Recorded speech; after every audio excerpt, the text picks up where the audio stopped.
mean, it's a little hectic.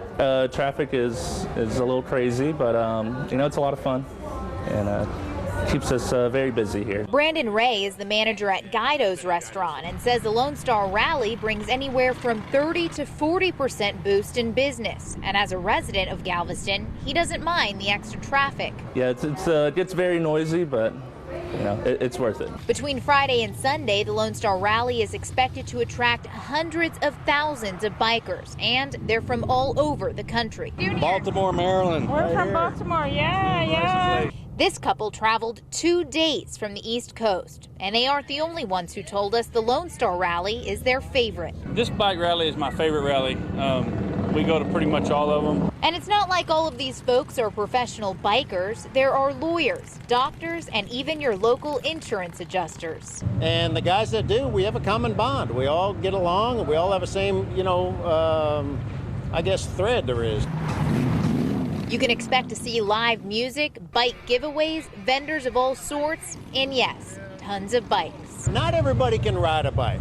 Not everybody has a skill set, not everybody has a balance, and not everybody wants to. It's an expensive sport. For the latest on the situation there, we go live now to Fox 26's Randy Wallace. Randy? Don, this has been an extremely difficult blaze for firefighters to put out. Like you said, it's been going on for about 4 hours now, and just up until a few minutes ago, flames were still visible. Now, according to the mayor of Seabrook, this all began with someone reporting that they could smell gas. The mayor says when the first firefighters arrived here at the scene, they did a complete sweep of the hotel, and all guests and employees are accounted for. Even 2 hours after this blaze was reported, flames could be seen shooting up from the roof of the Hampton Inn in Seabrook. Part of the roof could be seen collapsing from the fire and weight of the water pumped from the Gulf. There's been no reports of injuries. Seabrook Mayor Glenn Royal says the 3-alarm fire illustrates the need to finish Highway 146, a hurricane evacuation route. It has delayed firefighters, but fortunately we do have a center lane once you get over Red Bluff coming from LaPorte, coming from the Port of Houston. They did get a delay. I'm thankful that the drivers were courteous to allow our emergency vehicles through, but there was a delay.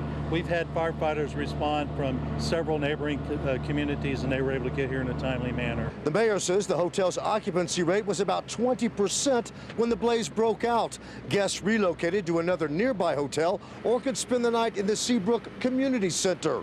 This woman and her husband had just arrived from Phoenix and were supposed to stay at the Hampton Inn with friends. Mary and Bob and Tammy and Pat actually were there. They were standing outside. She texted me and said they were standing outside of the hotel. And then she sent me a picture of the hotel with the flames coming out of the window. What'd she tell you about it? What'd she say? She said that on Facebook, I think she said there was a soft fire alarm. Then she said there was a knock on their door and there was smoke in the hallway, and they said everybody had to get out. That is what she told me. And she said some people lost everything. Now, the exact cause of this blaze remains under investigation. The Harris County Fire Marshal's office was called in to assist in that investigation. Again, there's been no reports of injuries, and all guests and hotel employees have been accounted for. In a few minutes, fire officials out here are expected to give an update, another briefing to the media, and if there's any new developments, we'll have those for you during this newscast. Reporting live from Seabrook, Randy Wallace, Fox 26 News. 74-year-old Kenneth Jolly from Tarkington lost his leg 3 months ago during heart surgery. I love being outside, hunting, fishing, and it just shut me down. Getting a new prosthetic limb can take months, and time is not on the Marine veteran's side. I may not be able to make it till June. I've got terminal cancer. It's the farthest I've walked in a long time, on 2 feet. New Caney's James Smith knew his uncle couldn't wait, so the Navy veteran, a welder by trade, went to work. Give him something to look forward to, something to wake up to and know that this is, he's going to be able to walk around again. He said, I think I can build you a leg. I said, well, we could whittle one out of a pine knot, I guess. And he said, no, I'm serious. I'm going to build you a leg. James and his friends, who all work in construction, designed and built this custom prosthetic leg for Corporal Jolly. I'm so proud and honored that he would do that. You know, I'm just his uncle, but he loved me.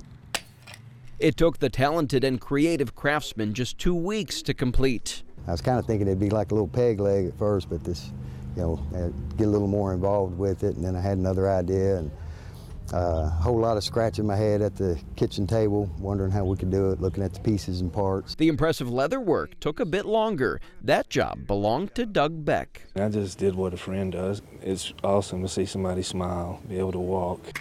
These are some of Ken's first steps with his new addition. It felt wonderful. Finally walking again after almost 6 months. I joked with him the only reason I was building it so he could help me cut my grass. So now with the famous raising the flag photo close by, Ken's hope and will to live has been raised too. It's giving him his freedom back, and it gives him his dignity back. And I'm trying not to cry, but it means a lot to me. Just help people when you can. If you've got a skill set that you think might be able to help somebody, use it, you know, to help somebody. Yeah, there you go. Up, turn it, drop it. 1,000 things could be running through your mind. What would you tell someone? I would tell someone to be very violent and think less about what's happening later and more about being in the present, being in the now. Saving your life and saving your quality of life requires you to be very violent. We're here at Krav Maga on Southwest Freeway. It's the fighting style the Israeli army uses, and many people are learning it for self-defense. Snap it and kick with your shin. What's the first technique you're going to teach me? We're going to try a bear hug from behind. Somebody comes up, grabs you, tries to lift you.